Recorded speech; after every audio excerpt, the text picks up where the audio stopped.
Samengko ingsun tutur sembah catur supaya lumuntur dien raga cipta jiwa rasa kaki ing kono lamun tinemu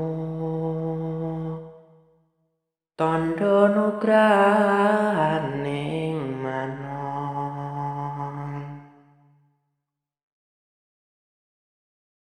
sembah raga puniku pakartine wong amakeng laku susucine asarana saking waris kang wis lumrah limang wektu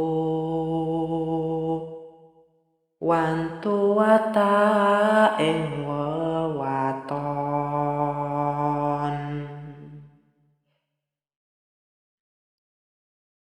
inguni-uni durung sinarawung wulan kang sinerung lagi iki bangsa kasngetoken anggit mintoken kawigyananipun saring ate elo-elo didik kaya santri dul gajeg kaya santri brai kidul saurute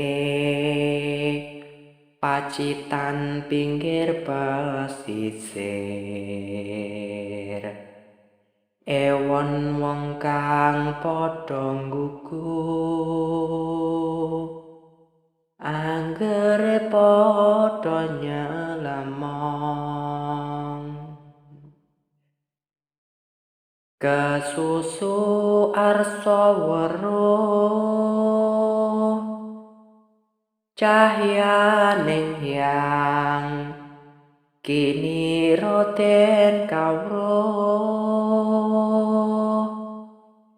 ngarep-arep urup arsa ten kurepi tan roh kang mangkono iku akale keliru enggon yen to jaman rumuwun tata titi tumrah tumaruntun bangsa srengat ton winor lan laku batin dadi ora gawe bingung kang padha nyembah yang manon lire sarengat iku kena uga ingaranan laku dingin ajeg kapindhone ataberi pakole putra ningsun nyenyeger badan mrengkaot.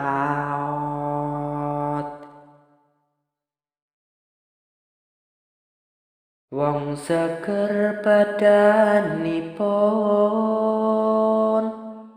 otot daging, kulit balung sungsum, tumrah ing rah, memarah antenging ati.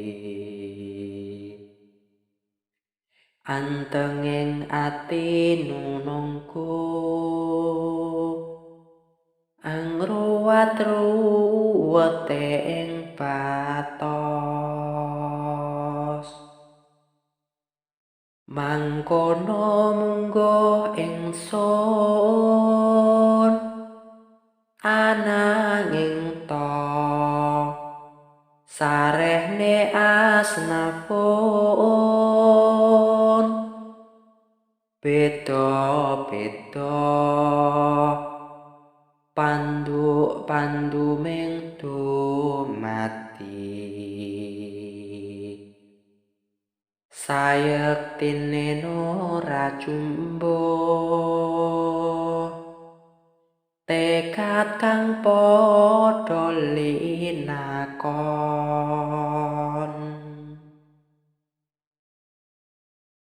Nanging to peksa tutur, rehne tuwase mung catur, mbok lumuntur lantaraning reh utami. Sing sapa temen tinemu, nugroho gemeng kaprapon. Samengko sembah kalbu, yen lumintu uga dadi laku agung kang kagungan Narapati. Pati tetes sing kawruh, meruhi marang kang momong. Sucine tanpa banyu, mung nyunyuda mring hardaning kalbu. Pambukane tata titi ngati-ati, atetep telaten atul, tuladan marang waspaos.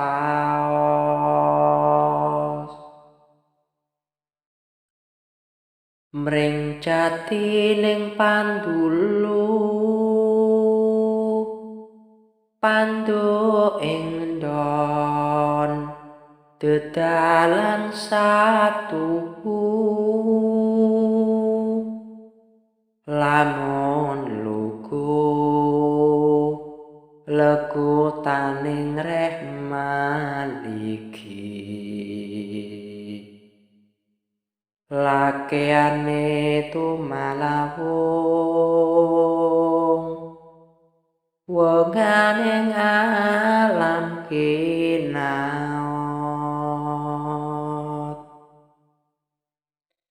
Yen wus kambah kadyeku, sarat sareh sanis kareng laku.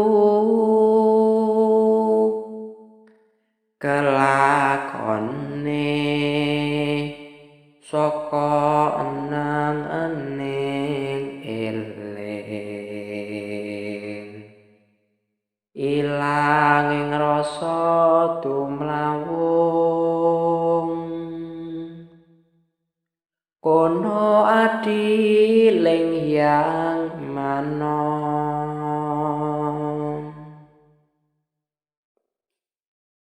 gagare ngunggar kayon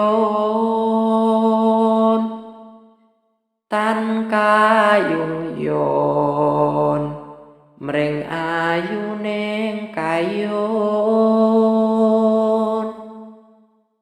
bangsa anggit yen kinikit ora dadi marmoten awas ten emot mring pamurung ing kalakon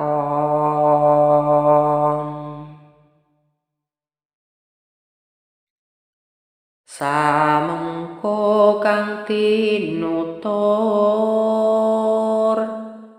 sembah katri kang sayekti katur mring yang sukmanen saari-ari arantipun kecakup sembah ing jiwa sutengong sayekti luwih perlu ingaranan pepuntoning laku kalakuan tumrap kang pangsaning batin sucine lan awas emot mring alaming alam amon ruktine ngangkah ngukut ngiket ngruket triloka kakukut jagat agung kinulung lan jagat alit den kandel kumadel kulup mring kelaping alam kono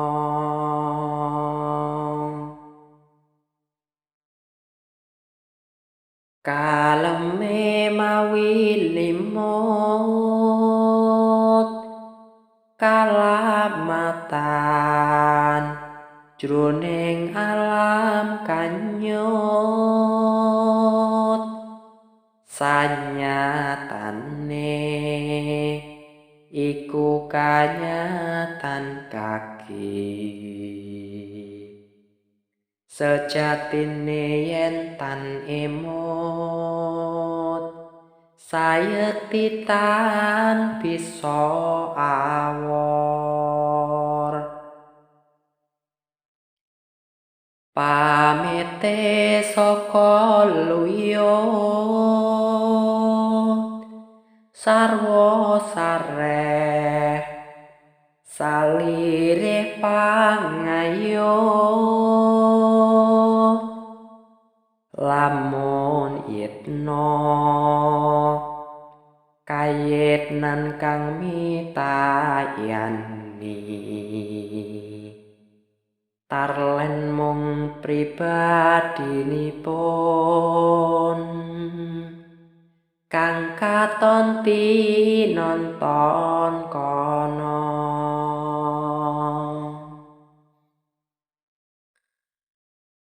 nging ayuwa salah surup kono ana sejatining urup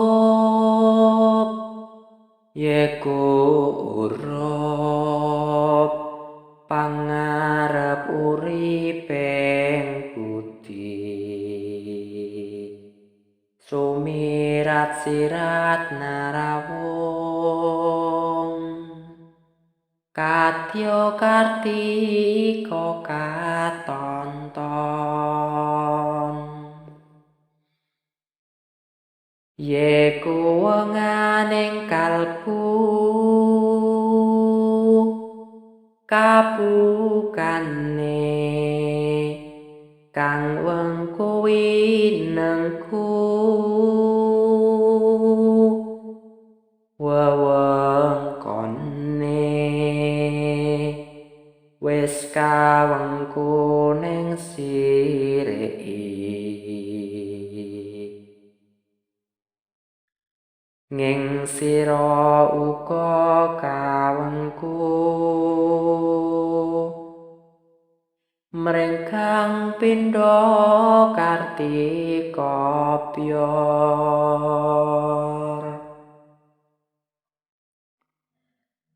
samengko ingsun tutur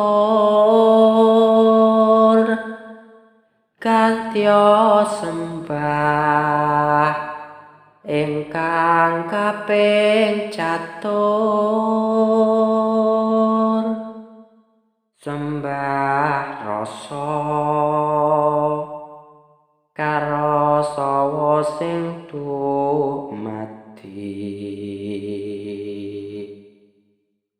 dadine wis tanpa tuduh mung kalawan kasing patos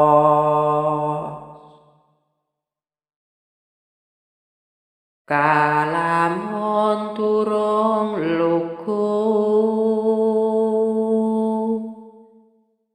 aja pisan wani ngaku-aku antuk siku kang mangkono iku kaki kena uga wenang mula kalamun wis padha melok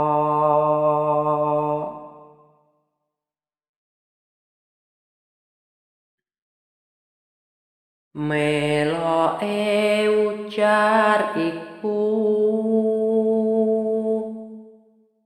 yen wis ilang sumelang ing kalbu amung kandel kumandel ngandel mring takdir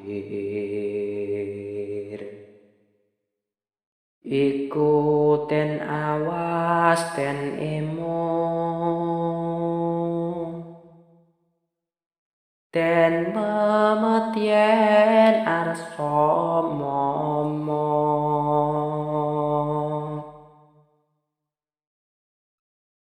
pamoting ujar iku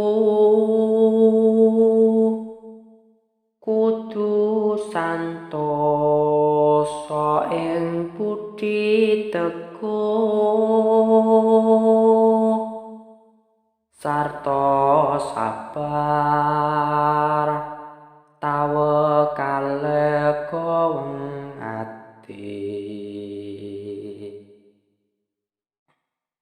trimo lilo ambek satu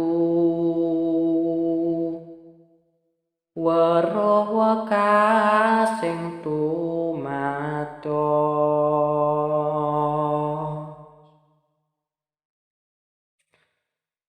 sabarang tindak tanduk tumindake lan sakadaripun den ngaksama kasisipaning sesami Sumimpango ing laku tur hartaning budi kang rodon.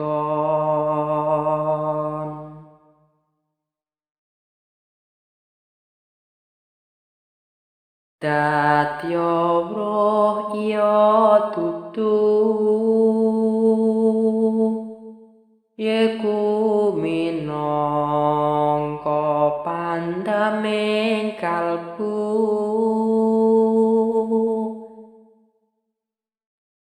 ingkang buka ing kijabulah gaib. Sesengkeran kang sinirung dumunung telenging patos.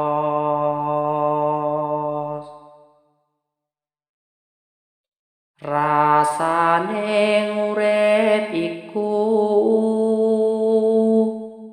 krana memor pamoring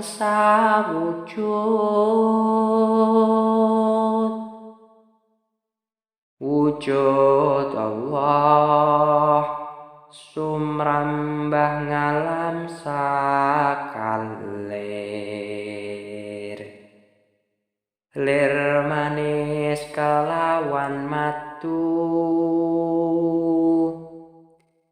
endi arane ing kono.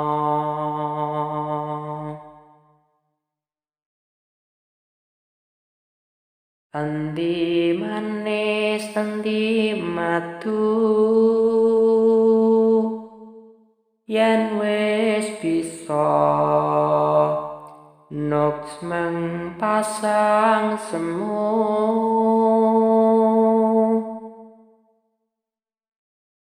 Pasamuaning heping kang maha suci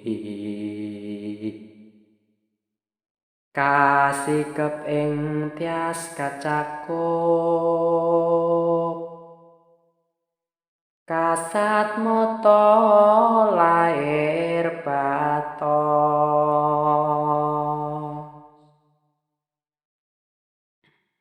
Ing batin ton kaliru kedap kilap liniling ing kalbu kang minangka colok-colaking hyang widi.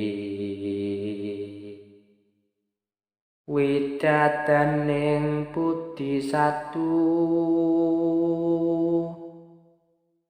pandak pandu ing lirunggon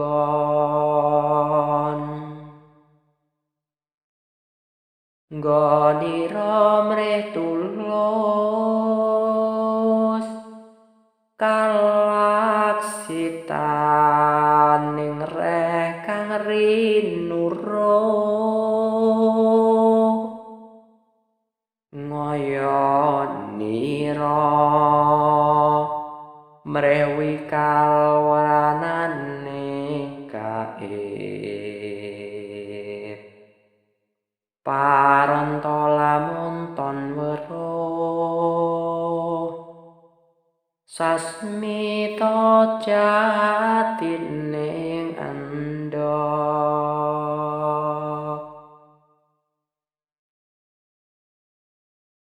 Putih lan kuningipun lamun arsa titah teka mangsul dene nora mantra-mantra yen ing lair. bisa alirujud kadadeane ing kono.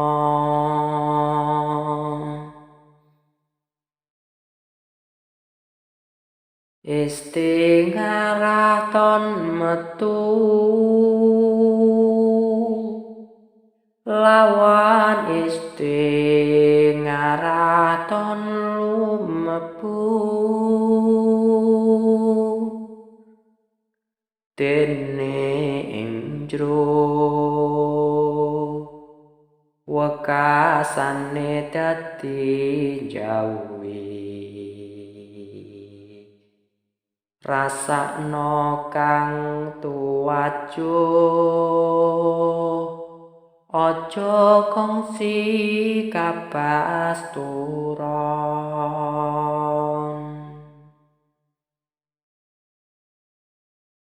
Karena yen kebanjur kajan toko tumekeng saumur tanpa tuwas yen tiwasa ing dumadi. Dadi wong ina tan weruh dheweke den anggep daya.